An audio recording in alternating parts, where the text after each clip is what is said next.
Well, Peter O'Rourke, freelance football correspondent, very experienced over the journey with a number of publications, doing a lot of work with Football Insider as well. Joining us to chat about what's been a fascinating few days in the EPL title race and what it's done in terms of the major contenders. Manchester City beaten at Villa Park today.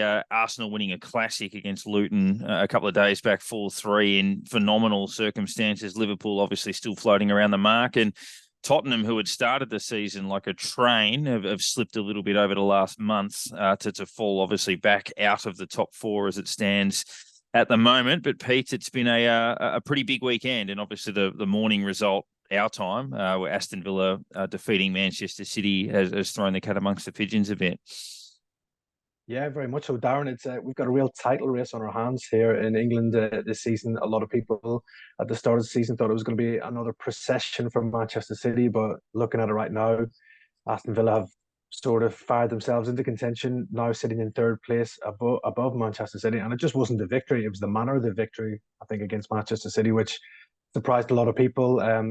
Having 22 shots against Manchester City was the record of shots that Pep Guardiola's side has faced, and to restrict City to only two shots on target as well was unbelievable from Aston Villa as well. But yeah, what a season Villa and Unai Emery are having. They are the real dark horses now for this Premier League title, and I think their odds are going to shorten even more if they go and get a result against league leaders Arsenal this weekend, which has the makings of another EPL classic.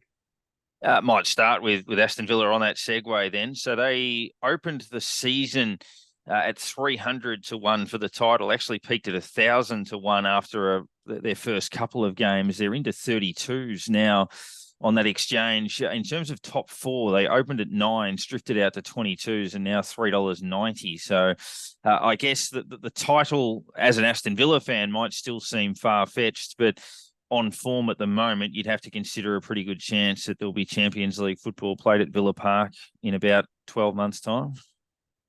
Yeah, I think it's fair to say that they are real now contenders for the top four finish. Their home form has been amazing under Unai Emery. That was 14 consecutive wins at Villa Park against Manchester City. And as I said, I think it's the style of football they've got as well. Aston Villa, their home form is going to be key if they're going to maintain this push for a top four finish and even an unlikely title bid as well. Where they've fallen down a bit has been their away form. They've dropped some silly points away from home. They had a heavy defeat to Newcastle and also to Liverpool this season as well. So if they can sort out their away form, there's no doubt their home form is the best in the league, and they could go all the way. Possibly, got to remember nobody fancied Leicester to win the title a few years ago, so why not Aston Villa? And as you said, starting at 300 to 1 at the start of the season, now cut into 32s. They'll definitely give you a run for your money the way things are going at home at Villa Park this season. Yeah, there's still a bit of I was quoting Bohemian Rhapsody to a work colleague the other day. Is this real life at the start? But yeah, it's it's all a bit unusual. But yeah, as you say, I mean they came from behind twice to draw on the weekend away from home, but somewhat patchy performance. But yeah, their effort at home has been outstanding. We look at Arsenal, as you mentioned, the league leaders. They won that epic 4-3 with Luton at the weekend. They are currently at their lowest price at 380. Obviously, moving back in after Manchester City lost, given they opened at 12.50. Arsenal, have been a powerhouse in the past, but it's been a little bit of a distance between drinks. But they'd have to be looking pretty good at the moment. Yeah, I think you got to say right now, Arsenal are the best team in the country. That's shown at them being top of the table as well. Just one defeat in their opening 15 games, and I think they really are showing that hallmarks of a title-winning side, scoring late goals to win games. That's always been a hallmark of a title-winning sides down the years. That was a huge goal from Declan Rice against Luton as well, because that would have been 2 points dropped, I think, from Arsenal's perspective if they had a draw in that game. But these late goals give you dramatic wins, and you look back, maybe come the end of the season, you could see maybe that's where the title was won or something like that. But yeah, big wins for Arsenal. They've obviously had the experience last year of being in the title race against Manchester City until they sort of slipped up and allowed City to overtake them and go on and win the league. But I think that experience will be key for them this year, that maybe they'll handle the nerves a bit better being at the top of the table. And I think Mikel Arteta has really built a strong side there, and Arsenal 2 points clear at the top at the minute. As I said, mentioned earlier, huge game against Aston Villa this weekend. If they were to go and win at Villa Park, you got to be saying that Arsenal will be big favourites to go on and win the title. A couple of others to mention. Liverpool also shortened on the back of Manchester City's loss. They're into 490, their lowest quote of the season. They were as high as 22. Comfortable win over Sheffield United at the weekend. How are Liverpool looking as they attempt to bounce back, obviously, after winning the title a couple of years ago and falling out of the mix to a degree last year, but getting themselves right back into it?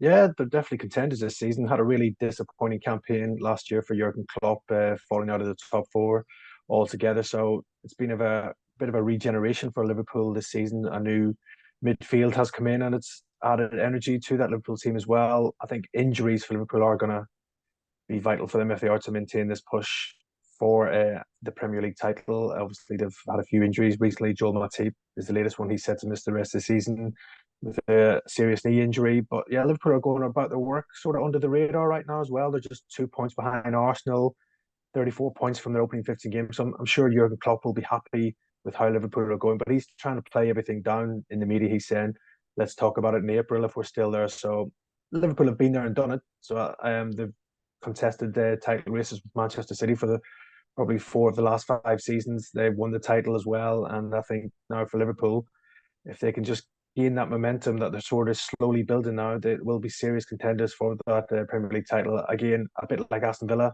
the only downside for Liverpool would be their away form. It's not been great, just 3 wins from 8 away games this form. So they've been a bit patchy away from Anfield, but like Aston Villa, uh, their home form has been crucial. Anfield is becoming a real fortress again for Liverpool. So yeah, you're right off Liverpool at your peril. I think they've been there, done it, and going quite nicely right now for Jurgen Klopp.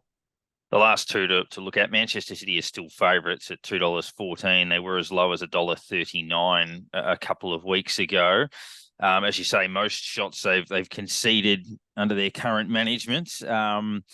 Is that just a case of, the difficult place to play away, a blip in a 38-game season, they'll be okay? How do you sort of look at that? Yeah, I think you have to give Aston Villa credit. Maybe not look at Manchester City's problems in that game. Villa took the game to them and were dominant, so fully deserved the win. Probably the key one for me was what Manchester City are like without Rodri. Again, he missed the game through suspension. I think they've lost their last 5 games that Rodri's been missing, so that's a telling stat for me that he is such a key man in Pep Guardiola's side. But yeah, looking at the overall picture, that's now 4 games without a win for Manchester City. It's not a crisis, any far from it, but yeah, there will be a few alarm bells ringing, and Pep Guardiola will be desperate to get his side back on that winning track as soon as possible. But yeah, again, you would be foolish to write off Manchester City. They've been there, done it. They've got the T-shirt, looking for their 4th Premier League title in a row, which no one's ever done in the modern era. So yeah, the pressure's on Manchester City, but you wouldn't back against them with that squad. And if they do hit a run of form, they can just churn off the wins and go maybe 12 games straight victories as well. So yeah, I think obviously their price has lengthened for them to win the EPL title as well. But I'm sure a lot of punters will be thinking this could be a good time to get value in Manchester City. Definitely. And the last one, Aussie Ange at Tottenham, they were the pace setters early in the season, but the sting has come out of the tail a bit in the last few weeks. Do they right the ship and push back into the top 4, or are they finding their level a little bit? Yeah, obviously Tottenham were leading the pack for a few weeks, but then had a really sticky patch, losing 3 games on the spin. But I think injuries have played a key role in that. They've really been hurt badly by injuries to Van de Ven at the back. Romero's been suspended, and James Maddison's been a huge miss. But Ange Postecoglou, he's done an unbelievable job already at Tottenham. I think a lot of people expected them at the start of the season to struggle, having lost Harry Kane. But I think they've been a real breath of fresh air. The style of football that they're playing under Ange as well in the Premier League has probably made them everybody's second favourite team when they're not watching their own team as well. They're still on 27 points. They're in a good position just outside that top 4. They've got a big game against West Ham coming up and also a home game against Newcastle. So if they can win both of those games, that'll put them right back into contention. So I think if Spurs get those injuries back sooner rather than later and maybe add to the squad, there's nothing to say that they could make a late push. Maybe not for the title, but I definitely think a top 4 push is something that they can achieve this season under Ange Postecoglou. Pete, appreciate your time. It's going to be a fascinating race, and both of our sides are in the mix. Yours usually is, mine not so much. So hopefully it can push on for as long as possible. Yeah, thanks, mate. Let's hope for an exciting festive period, and I'm sure there'll be a big title race this season in the EPL. Chances are you're about to lose. For free and confidential support, call the number on the screen or visit the website.